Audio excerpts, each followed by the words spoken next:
So after much waiting and constant delays and development issues, Mighty Number 9 has finally been released. And everyone has been pretty critical about this game. I mean it's bad. Like Call of Duty new trailer bad. However, allow me to tell you a story. I was probably one of the most excited persons for this game. People? I was excited for this game. You guys know how much I love that Blue Bomber Mega Man. So when a spiritual successor was going to be made by what many consider the granddaddy of Mega Man himself, I was ecstatic. However, at the time the Kickstarter was being funded and I didn't have any available cash on me, so I couldn't donate. And some would probably call me lucky for that. But yes, after much time has passed, I finally have Mighty Number 9 in my possession. I am aware that by the time this video is out, many other people have probably reviewed it, but please understand. While I always make videos for you guys, this one is kind of a personal one for me. You see, I really needed to review this game. I need to know if this game is as bad as people say it is, or if it's truly the worthy successor I've been waiting for. This one is for me. And with that, let's start the review of the long-awaited Mighty Number 9.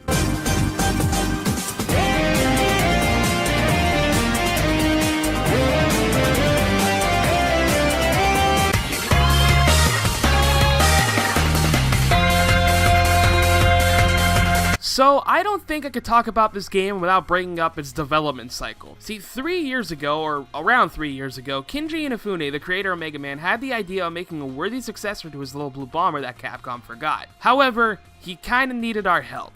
If fans chose to, they were able to donate a sum of money to help fund the project known as Mighty Number 9. With almost record-shattering results, this project was funded in no time and met well over its original goal.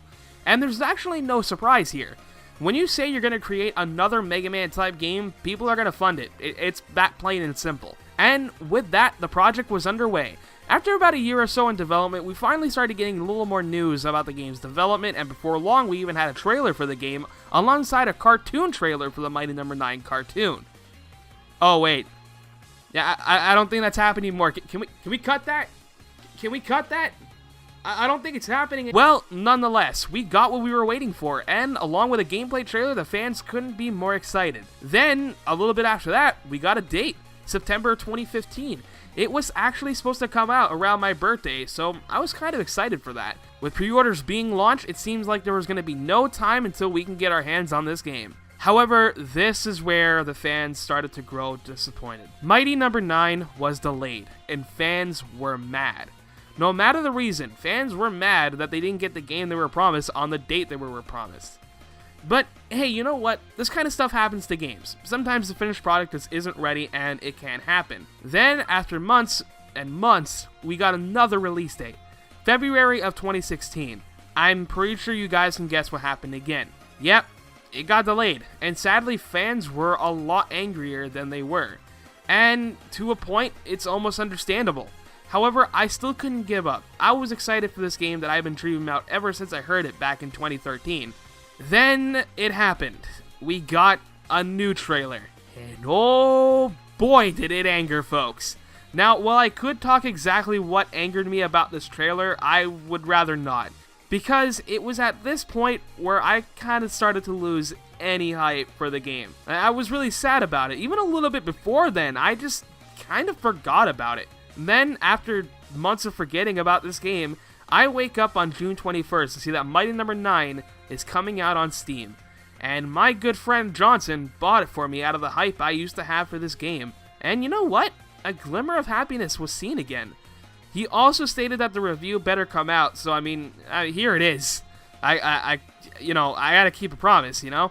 And with all that being said, we can finally move on to the story of the game. Set in the good old US of A, everything has found peace.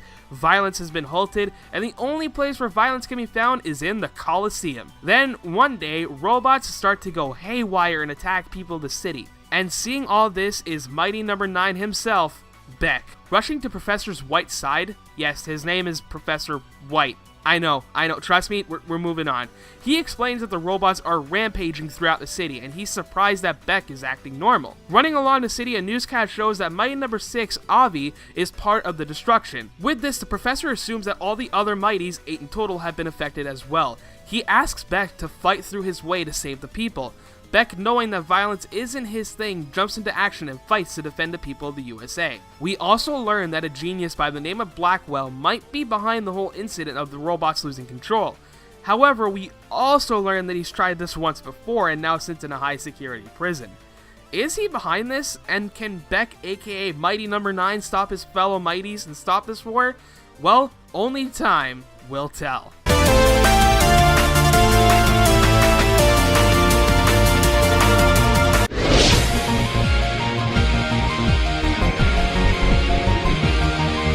From a graphical standpoint, I think the game looks alright.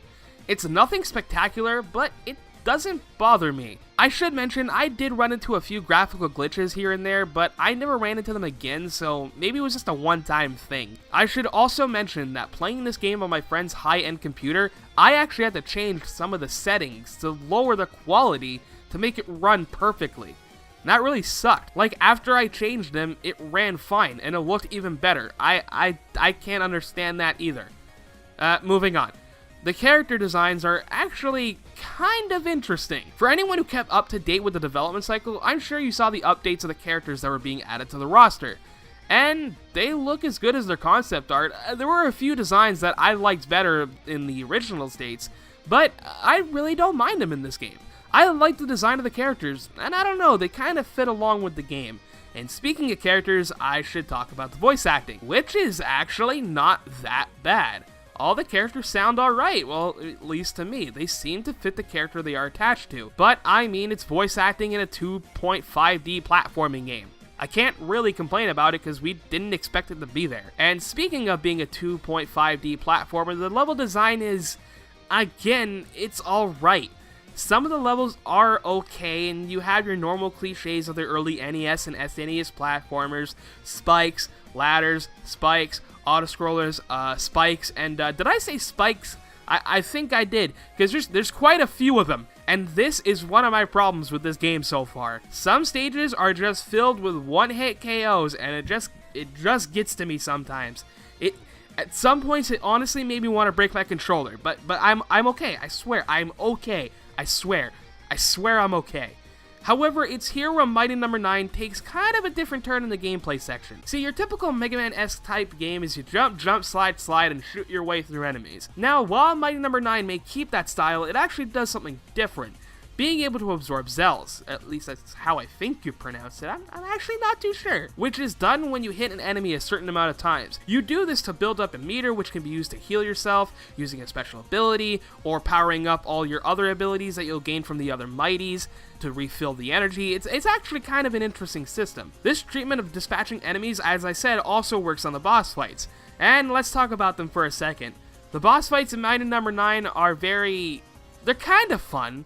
Now, while I do kind of fall into the Mega Man style of easiness, meaning once you have a weakness or you learn their attack patterns, they can be easily taken care of, but this also means they won't put up a fight either. Mainly because some of the bosses are kind of cheap, and they will put up a fight. Now, don't go all willy-nilly in, because you might find yourself having a tough time. Do what I did. Play it slow, learn their patterns, and I'm sure you'll be fine. And another reason why I kind of like these bosses is they actually have some character put into them. Normally in games of this nature, you just beat the boss and that's it. You go win, pew pew, and then you win. It's that simple. However, since Beck is saving his brothers and sisters, they actually help him out in stages. And what's really cool about this is that the game will tell you which weapon you acquire will affect each boss, or help you throughout the stage, before selecting a stage. Entering a stage will offer two things: enter and explain. Explaining will just kind of give you the rundown of what the stage is going to be like. However, once you beat a corresponding Mighty to that stage, you will see advice. This will be the corresponding Mighty that will be useful against the boss or the boss's stage, and they actually give you some hints about the stage as well. And as you play through the stages, it will have some dialogue between themselves and Beck. And it's actually kind of a nice feature. As for the gameplay itself, Beck controls okay. He can move left or right, jump and dash, and doing so is responsive. However, there were some platforming issues that I said that kind of coincided with the controls. Look at Avi Stage, for example. I sometimes just couldn't grab some of these ledges, but other than that, I kind of had no problem with it. Oh, and Pyro Stage was kind of a bitch, but all that said and done, let's move on to the final point in the game and see what lies ahead. Wait a minute. Pyro. Oh, it's you Oh, that's God. causing my Oh, suffering. God. Then if No. I tear you No. to pieces, No. Not again. stop. Not again. I don't want to deal with this again.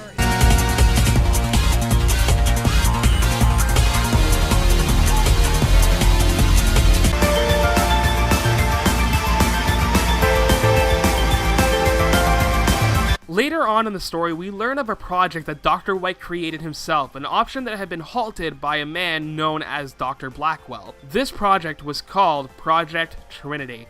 The main designs behind this project are what led to the creation of Mighty Number 9 himself. Well, it's revealed that the leader of the company known as Cherrydyne is the main cause of the incidents with the robots going haywire. He used the Trinity program even knowing that there were dangers, and moments after we received warnings that the Battle Coliseum has been completely absorbed by Trinity. Beck is the only Mighty that can infiltrate the base since he isn't affected by the contents of Trinity's power. After hauling through the obstacles that is the Coliseum, Beck finds himself face to face with the project known as Trinity, who has gone completely mad at this point. Beck chooses to fight since he knows he can bring back Trinity to her normal state, like we've seen with the other Mighties.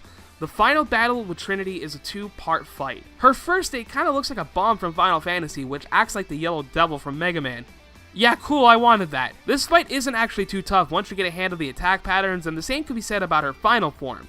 Speaking of which, her second form is a giant plant of sorts, and her attacks, again, once you understand them, they aren't too bad. First time or so may be a problem, but after your second or third try, I think you'll be home clear. Or you may just do it in one shot, because you guys are clever little gamers, aren't you? But I must say, this right here is where Mighty Number 9 loses a lot of points for me, because that's it. There's nothing after this. There's no dialogue between Trinity or Beck or the other Mighties after the battle. There's no real conclusion. It kind of ends. Sure, there are pictures, but there's no dialogue to coincide with them, and it's sad to think. Allow me to explain. You see, the entire game does legitimately try to convey a story to the person playing it, but this ending for me makes me not really care. It kind of just sucked that the game that had this much dialogue for this type of game lacked it in the end game. And that's it. The game now ends with one final line from Dr. Blackwell, wondering if Beck is truly a hero this world needed, or if he's a curse. And oh boy, I hope you like credits, cause holy shit. All jokes aside, this is seriously the longest credit roll I've ever seen. Like, this goes way too long, mainly because they featured everyone who got the backer goal and got their name into the credits. And holy shit, there's a lot, like over 30,000. And they listed them all. Luckily, you can skip that, which I did, because I'm not sitting through all that. Look, I get where all the hate comes from. I really do. I was once on that hype train like everyone was on. And believe it or not, I got off that train. And I walked a lonely road. But at the end of this road, there was a gift. The gift of that which I had almost forgotten. Now, this game isn't perfect. It's not. There are issues. And while I didn't find too many, I get that a lot of people did. I've seen it. And this game isn't in everyone's taste. I understand. But as I said in the beginning, this review was mainly for me. And whether or not you guys feel the same, whether you agree with me or you've already written your angry comments, I leave with this. I understand. I really do. But please, forget what this game has gone through. I understand that may be hard, but please try. Play this game for yourself and judge it for yourself to what you make of this game. I know this is hard to ask, but in a world where people are clouded by others' judgment and where people give scores based on hype alone and the end product not being what they expected, it's easy to lose sight of what we're here for. To play games that we've been waiting to play. And we should see it as that, not as a game that took 3 years, not as a Kickstarter project that had many people question things, which is completely understandable. We should look at this as a game. I did, and I personally had a fun time with it. If I had to give it a score, it'd be 3 out of 5. Sure, it's not the best thing in the world, and sure it has flaws. Some bad level design, of course, and disappointing endings. But in my opinion, it's a game that I had fun playing with friends. And that's all I need. So this game is whatever you make it to be. and to me, it's good. This was a review for me as much as it was for you guys. And that's all I have left to say at this point. Oh, by the way, I didn't forget about the Mighty Rap. That, holy crap, that caught me off guard, but I'll be damned if I didn't like that guitar solo. The rest is weird, though. Like, what the I can't. Way to go, Mighty Number 9. You beat Artanalico for the weirdest rap I've ever heard in a video game. Good job. I'm out. Let's see. I'm done. Bye. I'm done rapping in a Mega Man game. Thank you, Fire.